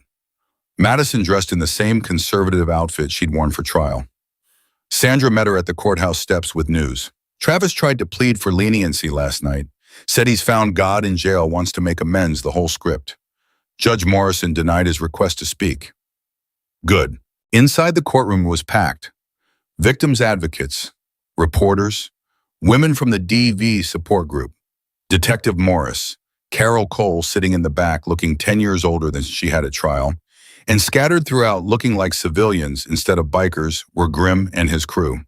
Travis was brought in wearing an orange jumpsuit. Prison had not been kind to him. He looked smaller, harder. His eyes found Madison, immediately held her gaze with pure hatred. Madison stared back, didn't flinch, didn't look away. All rise. Judge Morrison entered, sat, looked at Travis with open contempt. Mr. Cole, I've reviewed the presentencing report's victim impact statements in all testimony from trial. I've also reviewed new evidence provided by your mother and sister regarding your pattern of abuse toward multiple victims over many years. Travis's lawyer stood. Your Honor, my client has expressed deep remorse. Sit down, Mr. Brennan. Morrison's voice cracked like a whip. I've heard enough from your client. Now it's my turn to speak. She turned to Travis. Mr. Cole, in 32 years on the bench, I have rarely encountered someone as calculating and dangerous as you. You didn't just abuse your wife, you terrorized her. You isolated her. You controlled every aspect of her life. And when she finally found the courage to leave, you attempted to murder her in broad daylight. Morrison's voice hardened. The law allows me to sentence you to 30 years on these charges. That's what the prosecution asked for. But I'm not giving you 30 years. Madison's heart stopped. I'm giving you 35. 5 additional years for the emotional trauma inflicted on your son. For making him grow up watching his father abuse his mother. For teaching him that violence is acceptable. The courtroom erupted. Travis lunged forward screaming. Deputies tackled him.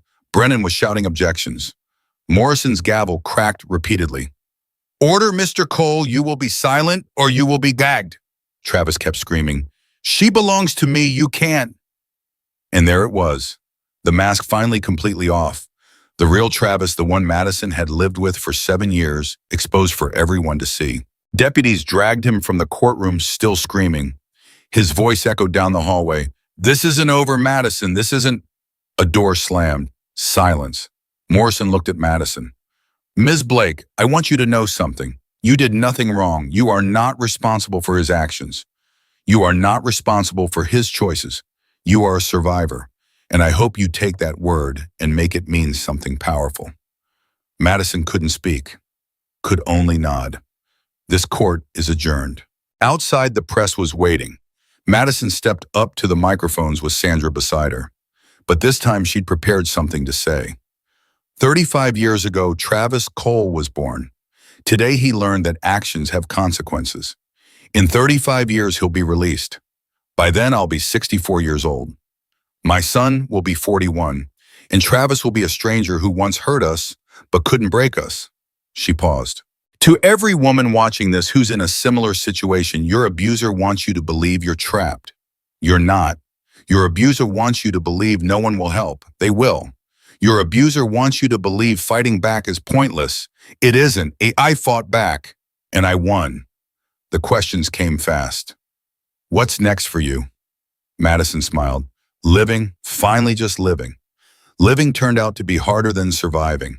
Madison discovered this 3 weeks after sentencing, when she woke up screaming from a nightmare where Travis's hands were around her throat again. Noah came running, turned on the lights, found his mother sobbing on the floor. Mama, his voice was so small, is Daddy here? No, baby, just a bad dream. Daddy's never coming here. I promise. But Noah didn't look convinced. He'd heard too many promises broken. Madison pulled herself together, made breakfast, got Noah to school, went to her shift at the library where she'd worked part-time since leaving Travis, smiled at patrons, shelved books, pretended her hands weren't shaking every time a tall man walked past. The therapist, Dr. Martin, 50-something, kind eyes, specializing in trauma, had warned her about this. PTSD doesn't care that your abuser is in prison. Your nervous system spent 7 years learning that danger could come at any moment. It'll take time to unlearn that. How much time? As much as it takes. In Madison, there's no shame in struggling. Healing isn't linear. But Madison wanted it to be linear. Wanted to wake up one morning and be fixed. Be normal. Be the person she might have been if she'd never met Travis Cole. That person was gone. She'd have to figure out who this new person was. The donations started arriving in the second week. Checks made out to Madison Blake with notes attached. Women thanking her for speaking out. Men apologizing for times they'd stayed silent. Families who'd lost daughters, sisters, mothers to domestic violence. Madison didn't know what to do with the money. Didn't feel right keeping it. Then Sandra called with an idea. You remember during trial you mentioned wanting to help other women. What if you actually did it? How? A shelter, a real one, not a temporary stopgap, but a place where women can rebuild their lives. Job training, legal help, childcare, everything you wished you'd had when you were trying to leave. Madison's throat closed. I don't know how to run a shelter. You know what women need. That's more important than business experience. The rest we can learn. Madison thought about the 3-month waiting lists, the shelters that turned women away because there was no room, the women who went back to their abusers because they had nowhere else to go. Okay, she said, let's do it. They started small, found a lawyer who worked pro bono to file the nonprofit paperwork, found an accountant who donated her time, found a real estate agent who knew a property owner willing to rent cheap to a good cause. The house was in Mesa, 40 minutes from Phoenix. 3 bedrooms, 2 bathrooms, enough space for maybe 4 women and their children at a time. It needed work peeling paint-cracked tiles, a leak in the kitchen that required bucketing when it rained. Madison stood in the empty living room and saw a possibility. We'll call it Second Dawn House, she told Haley, who'd insisted on helping, because everyone deserves a second chance at sunrise. Haley wiped her eyes. Mom would be proud of you. Mom would say I'm crazy for taking this on. She'd say both things. She'd be right about both. The first anonymous donation arrived the day they signed the lease. $15,000. Cashier's check, no name. Just a note for the women who need it. Madison stared at the check, looked at the handwriting, recognized nothing. Then her phone buzzed. Grim. Use it well. Her eyes burned. She typed, this was you, me and the crew. Figured you'd need startup money. I can't accept this. You already did. It's in your account. And Madison more coming every month. We take care of our own. Madison sat on the floor of the empty shelter and cried. Not from sadness, from gratitude so overwhelming that it felt like drowning. Renovations took 6 weeks. Madison and Haley did most of the work themselves, painting walls, fixing the leak, replacing cabinet doors. Women from the DV support group showed up with supplies. Detective Morris came by on weekends with his tool belt and fixed the broken porch railing. Carol Cole showed up one Saturday with her daughter Emily. Both women looked nervous. "We want to help," Carol said. "If you'll let us." Madison studied them. The woman who'd defended her abuser on the stand. The girl who was just starting to understand she'd been groomed for the same fate. "Can you paint?" Madison asked. Emily smiled for the first time. "I'm terrible at it." "Perfect. So am I. Grab a brush." They painted the second bedroom together. Emily talked about therapy, about learning what healthy relationships look like, about being angry at her family and herself and the world. "I keep thinking if I'd testified sooner, could I have stopped Travis earlier?" Emily said. "No," Madison said firmly. "That's not how this works. You were a child growing up in an abusive household. Nothing that happened is your fault. Not then, not now. The only person responsible for Travis's choices is Travis." "Do you really believe that?" "Some days. Other days I still blame myself for marrying him, for staying, for not seeing the signs. But I'm learning that blame is just another cage. I'm done living in cages." Emily was quiet for a moment, then, "Can I ask you something?" "Anything." "How do you do it? Wake up every day knowing he's out there, even in prison, probably still thinking about you. How do you not stay terrified?" Madison set down her paintbrush. "Honest answer. Some days I am terrified. Some days I can't get out of bed. Some days I hear a loud noise and I'm back in that mall with his hands around my throat. But I get up anyway. I move anyway. Because staying terrified means he still wins. And I'm done letting him win." Carol spoke from the doorway. "Why, I should have done more. Should have seen what he was becoming. Should have stopped making excuses." Madison turned. "You're here now. That's what matters. Is it enough? Ask me in a year, after we've helped a dozen women escape, after we've saved lives, then we'll know if it's enough." Second Dawn House opened on a cold morning in January. No ceremony, no press, just a quiet opening of doors to women who needed them. The first resident was a woman named Teresa, 32, 2 kids, broken arm courtesy of her boyfriend who swore he'd kill her if she left. Madison met her at the door. "You're safe here. I promise." Teresa looked at her with eyes that had seen too much. "Everyone promises. Promises don't mean anything." "You're right, so I won't promise. I'll just show you. Come in." Teresa lasted 2 days before trying to leave. Madison found her packing at 3 a.m. "He called, said if I don't come back by morning, he'll file for custody, say I abandoned our kids." "Did you abandon them?" "No, they're with my sister. He knows where they are. If I don't go back, then we get you a lawyer. We document everything. We make sure he can't use the system against you." "I can't afford a lawyer." "We have one, pro bono. She's helped 3 women this month already." Teresa's hands shook. "What if it doesn't work? What if it does?" Teresa stayed, got the lawyer, fought for custody, won. 6 months later, she had a job, an apartment, and her kids full-time. Her ex had supervised visitation and a restraining order he actually followed. "You saved my life," Teresa told Madison. "No," Madison said. "You saved your own life. I just gave you a safe place to do it." By spring, Second Dawn House was full. 4 women, 6 children, a waiting list of 20 more. Madison hired staff, a house manager, a counselor, a volunteer coordinator. Found grants, applied for funding, gave interviews she still hated but did anyway because visibility meant money, and money meant helping more women. The media loved the story. Former abuse victim opens shelter. Hell's Angels secretly funding it. Travis Cole serving 35 years. Madison hated being called an abuse victim. She was a survivor. There was a difference. But she smiled for the cameras anyway, because every interview meant another donation. Another woman helped. Another life saved. Noah struggled, 7 years old now in therapy twice a week, still having nightmares about his father. Still asking questions Madison didn't know how to answer. "Why did Daddy hurt you?" "Because he was sick in his brain. It made him do bad things." "Will I be sick too?" Madison's heart broke. No, baby, you're not sick. You're kind and gentle and nothing like him. But I look like him. People say I look just like him. You look like yourself, and that's all that matters. But Madison watched Noah carefully, watched for signs of Travis's temper, Travis's cruelty, Travis's need to control, saw none of it. Just a sweet kid who cried when he saw injured animals and shared his lunch with classmates who forgot theirs. The therapist assured her children of abusers don't automatically become abusers, especially when they have mothers who break the cycle. How do I know I'm breaking it? You're asking the question. That's how. Summer came. Second Dawn House had been open for 8 months. They'd helped 23 women, 19 had found permanent housing, 14 had jobs. 3 had gone back to their abusers, a failure that haunted Madison until the counselor reminded her that leaving was a process, not an event. Some women need to try 7 times before it sticks, the counselor said. That doesn't mean we failed. It means the door stays open. One afternoon, a woman showed up without an appointment.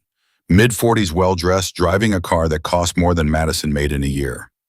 I'm here to make a donation, the woman said. Madison invited her in. They sat in the office, really just a converted bedroom with a desk and filing cabinet. I'm Catherine Reynolds. 20 years ago, my husband tried to kill me, hit me with a golf club, left me for dead. I survived, divorced him, built a tech company, sold it for $40 million. Madison didn't know what to say. I've been following your story, Catherine continued. What you're building here. And I want to help, not just a donation. I want to fund an expansion. Multiple houses, more staff, legal services, JAFE training, a comprehensive program that gives women every tool they need to rebuild. How much are we talking? $2 million to start, more if it works. Madison's vision blurred. Why? Because 20 years ago, I had nowhere to go. Slept in my car for 3 months.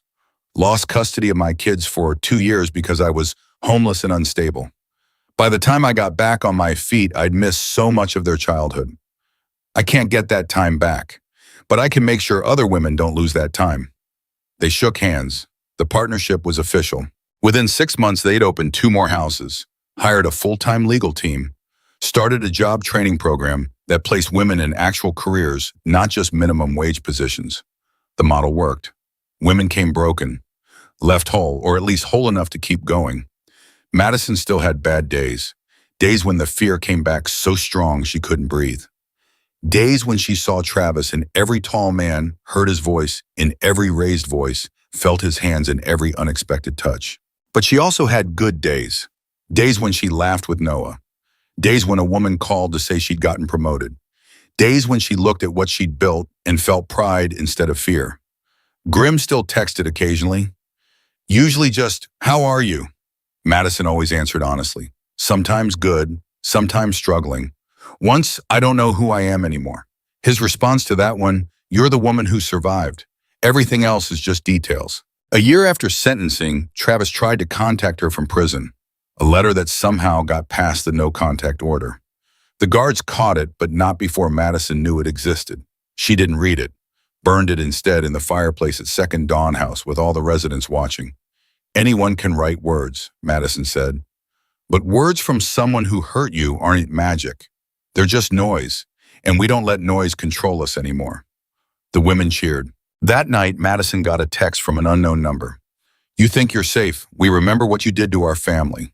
She forwarded it to Detective Morris, to Grimm, to her lawyer. All 3 responded within minutes.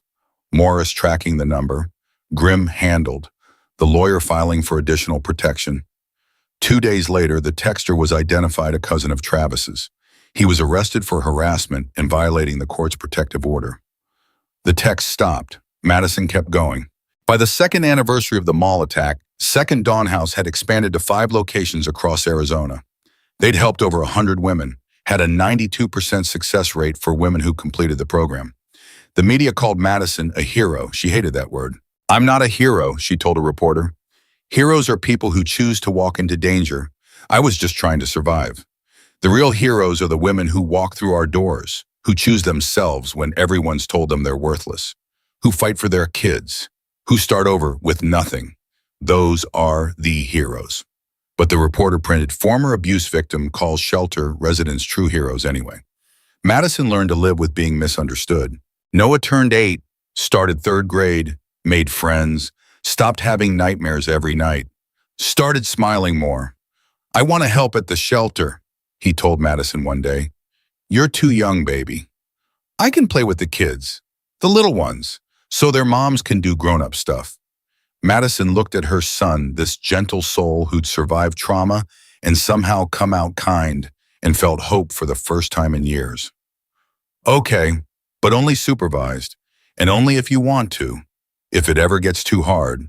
"I know, Mama. I can stop any time. I'm not trapped."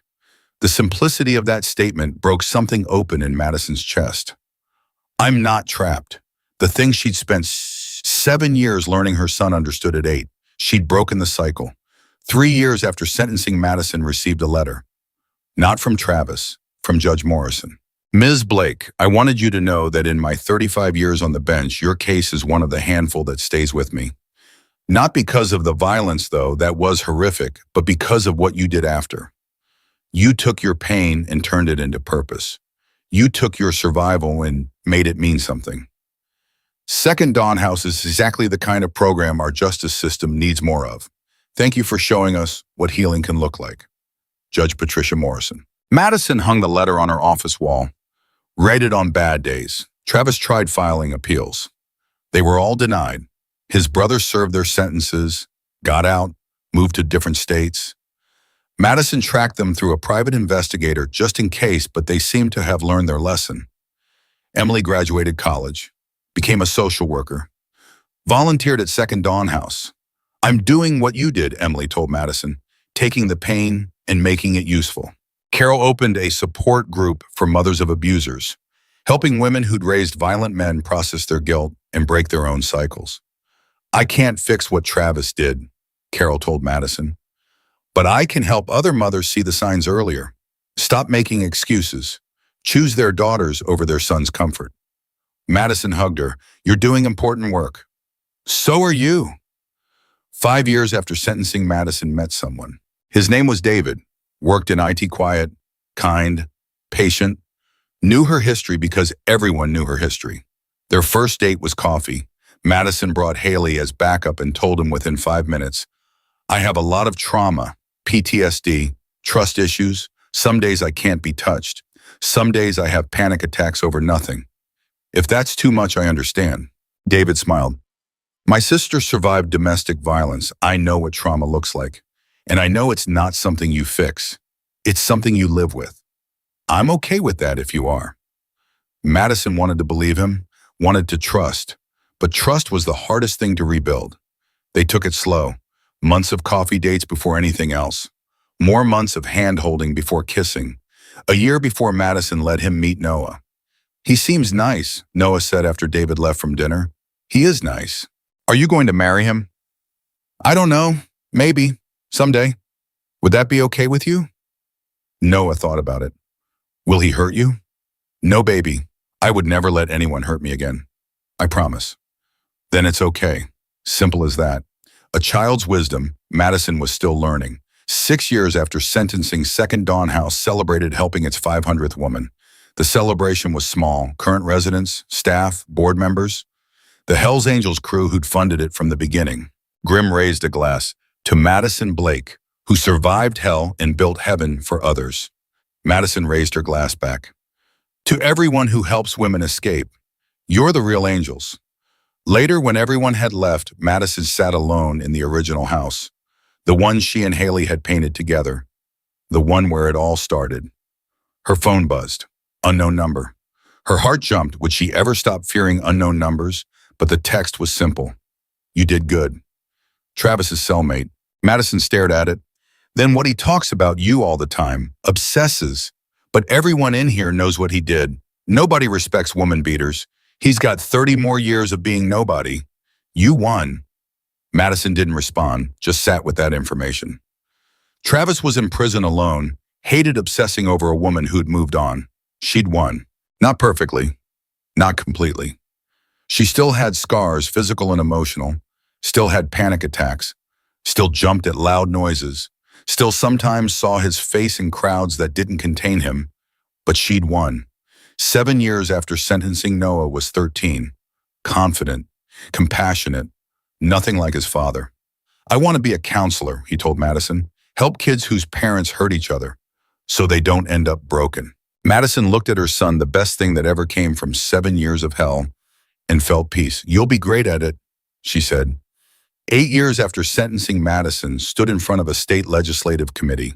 I'm here to advocate for mandatory DV training for all law enforcement, for better protection, order enforcement, for funding for shelters like Second Dawn House, because the system that was supposed to protect me failed, and it's still failing women every single day. The bill passed. Governor signed it. Change was slow, but it was happening. 10 years after the mall attack, Madison stood at the opening of Second Dawn House's 10th location. 200 women in attendance, half of them former residents, all of them survivors.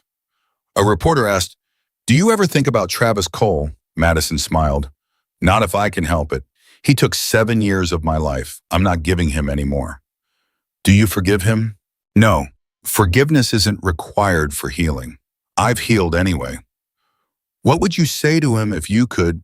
Madison thought about that, about the man who tried to destroy her and failed, the man sitting in a cell serving year 10 of 35, watching his victim build an empire of hope. "I'd say you lose. You tried to make me nothing and I became something. You tried to silence me and I became the loudest voice in the room. You tried to kill me and instead I helped save hundreds of lives. You lose. Completely. Finally. Forever." The reporter smiled. "That's a powerful message. It's the truth, and truth is the only power that matters." That night, Madison tucked Noah into bed, too old for tucking in, but he still let her sometimes and sat on the edge of his mattress. "Mom," Noah said. "Are you happy?" Madison thought about the question, really thought about it. Was she happy? She had nightmares. She had triggers. She had days when getting out of bed felt impossible. But she also had this, a son she loved, work that mattered, women who were alive because she'd survived, a life that was hers, finally, completely. "Yeah," she said, "I am, most days anyway, and that's enough." "Good," Noah said sleepily. "You deserve to be happy." "So do you, baby. So do you." Madison turned off the light, stood in the doorway watching her son sleep peacefully, something he hadn't been able to do for years. She thought about the 4 men who'd removed their rings at a mall in Phoenix, who'd stepped in when everyone else froze, who'd shown her that strangers could become protectors, that violence could be stopped, that she was worth saving. She thought about the women she'd helped, the lives she'd touched, the cycle she'd broken. She thought about Travis in a cell, powerless, forgotten, losing. And Madison Blake's survivor advocate mother thought, I won. Not because she never fell apart, not because the fear was gone, not because the scars had healed, but because she'd taken the worst thing that ever happened to her and made it mean something. She'd survived. She'd fought. She'd built sanctuary for others. And in the end, that was the only victory that mattered, not over Travis, but over the fear that said she couldn't. She'd proven that fear wrong, and she'd keep proving it wrong every single day for the rest of her life. Because 4 men had shown her that strangers could be heroes. And Madison Blake had shown the world that victims could become warriors. And warriors never stop fighting. Not for themselves. And definitely not for the women still waiting for someone to remove their rings and say, "We've got you now."